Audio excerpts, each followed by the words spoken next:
ప్రపంచం oil, gas, energy సంక్షోభాల మధ్య గొడవలు పడుతుంటే భారతదేశం సముద్ర గర్భంలో ఒక అద్భుతమైన, శాంతియుతమైన, సస్టైనబుల్ విప్లవాన్ని సృష్టిస్తోంది. ఇది బాంబులు కాదు, యుద్ధాలు కాదు, బెదిరింపులు కాదు. ఇది మానవ జీవనానికి అతి ముఖ్యమైనది. స్వచ్ఛమైన తాగునీరు మరియు శుభ్రమైన రెన్యూవబుల్ శక్తి. లక్షద్వీపు ద్వీపాల్లో జరుగుతున్న ఈ సైలెంట్ బ్లూ రెవల్యూషన్ ప్రపంచ దృష్టిని ఆకర్షిస్తోంది. భారత శాస్త్రవేత్తలు NIOT national institute of ocean technology ద్వారా LTTD లో టెంపరేచర్ థర్మల్ డీశాలినేషన్ టెక్నాలజీని అభివృద్ధి చేసి సముద్ర ఉప్పునీటిని హిమాలయాల నుంచి వచ్చే గంగమ్మ నీటి కంటే స్వచ్ఛమైన తాగునీరుగా మారుస్తున్నారు. ఇది ఎలా సాధ్యమవుతోంది? ఎందుకు ఇది భారత్కు వ్యూహాత్మక బలం, భవిష్యత్ ఆయుధం? ఈ కథ మీకు కొత్త ఆశ్చర్యాలు, గర్వాన్ని కలిగిస్తుంది. లక్షద్వీపు 36 చిన్న ద్వీపాల సమూహం అరబ్ సముద్రంలో చుట్టుముట్టబడి ఉంది. ఇక్కడ భూగర్భ జలాలు ఉప్పుతో కలిసిపోతాయి, వర్షాలు సీజనల్గా మాత్రమే వస్తాయి. దశాబ్దాలుగా మంచినీటి కొరత ఇక్కడి ప్రజల జీవితాన్ని కష్టతరం చేసింది.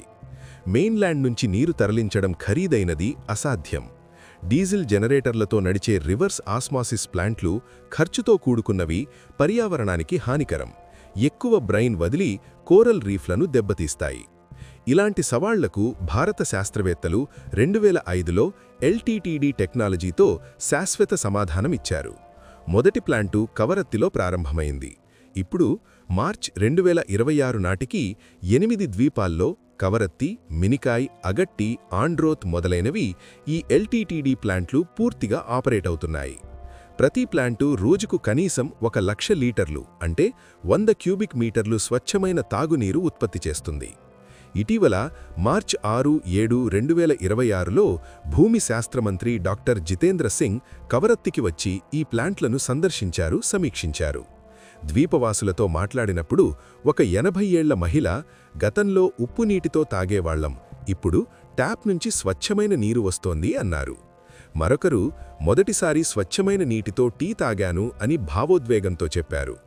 ఈ టెక్నాలజీ ద్వీపవాసుల జీవన నాణ్యతను పూర్తిగా మార్చేసింది. పబ్లిక్ హెల్త్ మెరుగైంది, లైవ్లీహుడ్స్ బలపడ్డాయి. LTTD టెక్నాలజీ ఎలా పనిచేస్తుంది? సముద్ర ఉపరితల నీరు సూర్యుడి వేడితో 28 నుంచి 30 డిగ్రీల సెల్సియస్లో ఉంటుంది. కానీ 800 నుంచి 1000 మీటర్ల లోతులో నీరు చిన్నదై 7 నుంచి 10 డిగ్రీల చల్లగా ఉంటుంది.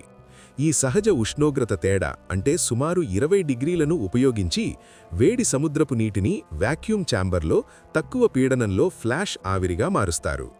ఆ ఆవిరిని లోటు నుంచి తెచ్చిన చల్లని నీటితో కండెన్స్ చేస్తే స్వచ్ఛమైన నీటి బిందువులుగా మారుతుంది. రసాయనాలు లేవు, హై ప్రెషర్ మెంబ్రెయిన్స్ లేవు, హానికర బ్రైన్ తక్కువగా వదులుతారు. కోరల్ రీఫ్లకు, సముద్ర జీవులకు హాని లేదు. పర్యావరణ స్నేహపూర్వకం, తక్కువ ఆపరేషనల్ ఖర్చు, డీజిల్ ఆధారిత విద్యుత్ అవసరం తక్కువ. NIOT ఇప్పుడు ఈ టెక్నాలజీని సోలార్ ఎనర్జీతో ఎమిషన్ ఫ్రీగా మార్చే ప్రయత్నాలు చేస్తోంది. ఇప్పుడు మరో గొప్ప మైలురాయి, OTEC ఆధారిత డీశాలినేషన్ ప్లాంట్. ఇది ప్రపంచంలోనే మొదటి integrated OTEC LTTD system. LTTD ప్రక్రియను OTECతో కలిపి ఉష్ణోగ్రత తేడా నుంచి విద్యుత్ ఉత్పత్తి చేస్తుంది. Self powered green energy. రోజుకు సుమారు 100 క్యూబిక్ మీటర్లు అంటే 1,00,000 లీటర్లు మంచినీరు, 60 నుంచి 65 కిలోవాట్ల శుభ్రమైన విద్యుత్ ఉత్పత్తి అవుతుంది. డీజిల్ జనరేటర్లపై ఆధారపడడం పూర్తిగా తగ్గుతుంది. ద్వీపాలు స్వయం సమృద్ధిగా మారతాయి.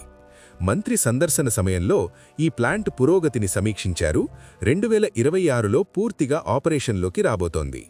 ఇది భారత్కు ఎందుకు ముఖ్యం? లక్షద్వీపు హిందూ మహాసముద్రంలో వ్యూహాత్మక స్థానంలో ఉంది. ఇండియన్ నేవీ, ఎయిర్ ఫోర్స్లకు కీలక బేస్.